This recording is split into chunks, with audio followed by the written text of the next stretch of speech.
Hello friends, welcome to Ravi seasonal. இன்னைக்கு வீடியோவில் நம்ம என்ன பார்க்க போகிறோம்னா, சின்ன மருமகள் சீரியலோட இந்த வார ப்ரோமோ தான் பார்க்க போகிறோம். நம்ம சேனலுக்கு புதுசாக வந்தீங்கன்னா மறக்காமல் சப்ஸ்கிரைப் பண்ணிக்கோங்க. இந்த வார ப்ரோமோ என்ன காமிச்சிருக்காங்கன்னா, சேது வந்து கத்தியை தீட்டிட்டு இருக்க மாதிரி வந்து காமிச்சிருக்காங்க. அதுக்கு மாமா கிட்ட என்ன சொல்லிட்டு இருக்காருன்னா, அப்பாவை ஜெயிலுக்கு அனுப்புறீங்க, யாருன்னு தெரிஞ்சால் அவங்கள கண்டத்தனமாக வெட்டி போடணும்ல அப்படிங்கிற மாதிரி சொல்லிட்டு, அதுக்கு தான் தீட்டிகிட்டு இருக்கேன் அப்படிங்கிற மாதிரி சொல்லிட்டு இருக்காரு. உடனே பார்த்தீங்கன்னா தாலி கோக்குற ஃபங்க்ஷன் வருது. தாலி கோக்குற ஃபங்க்ஷனில் தான் வந்து ஈஸ்வரி கலகம் மூட்டி உண்மையை வந்து சொல்ல போகிறாங்க. அதாவது யார் ஜெயிலுக்கு அனுப்புறது போட்டு கொடுத்தது அப்படிங்கிற மாதிரி சொல்லிட்டு சொல்ல போகிறாங்க அப்படிங்கிற மாதிரி சொல்லிட்டு இவங்க ஒரு பிளான் பண்ணி தெரிய வைக்கிறதுக்காக ட்ரை பண்ணிகிட்டு இருக்கிறாங்க. அது மட்டும் இல்லாமல் அங்கே வந்தவர்கிட்ட இது மாதிரி சரக்கு அவருக்கு பாண்டிக்கு மட்டும் ஃபாரின் சரக்கு, உங்களுக்கு இப்படி சரக்கா அப்படிங்கிற மாதிரி சொல்லிட்டு, உனக்கு இவ்வளோ அதிகாரமா அப்படிங்கிற மாதிரி சொல்லிட்டு இவங்க கலகம் முடுறதுக்காக போட்டு கொடுக்குற மாதிரி வந்து காமிச்சிருக்காங்க. அதுக்கேற்ற மாதிரி இவரே வந்து சரக்கு அடிச்சுட்டு இவர் என்ன சொல்லிட்டு இருக்காருன்னா, செல்லப்பண்டி குடும்பத்தையே வந்து நடுத்தரில் நிறுத்துறதுக்கான ஒரு விஷயம் என்கிட்ட இருக்குது அப்படிங்கிற மாதிரி சொல்லிட்டு இருக்காரு. என்னன்னு கேட்டு சரக்கெல்லாம் வாங்கி கொடுத்துட்டு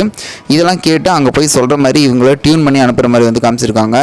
தமிழை பழி வாங்கிறதுக்காக இவர் துடிக்கும் ஈஸ்வரி அப்படிங்கிற மாதிரி சொல்லிட்டு இவங்க செம்ம ட்விஸ்ட்டாக பிளான் பண்ணி போயிட்டுருக்காங்க. அதுக்கேற்ற மாதிரியே வந்து இவரும் போயிட்டு அங்கே நிறுத்துங்க அப்படிங்கிற மாதிரி சொல்லிட்டு இருக்காரு. இவங்க சொல்கிறத கேட்பாங்களா இல்லை நார்மலாக நடக்குமா அப்படின்னு சொல்லிட்டு சேது நம்ம வராத்தில் வெயிட் பண்ணி பார்ப்போம். இல்லை சேது இருந்தாலும் பரவாயில்ல மன்னிப்பாரான்னு வெயிட் பண்ணி பார்ப்போம். இது போல் வீடியோ மறக்காமல் சப்ஸ்கிரைப் ஃப்ரெண்ட்ஸ். நம்ம வீடியோ பிடிச்சா லைக் பண்ணி ஷேர் பண்ணுங்கள். செம்ம ட்விஸ்ட்டாக போயிட்டுருக்கு, மறக்காமல் சப்ஸ்கிரைப் பண்ணுங்கள்.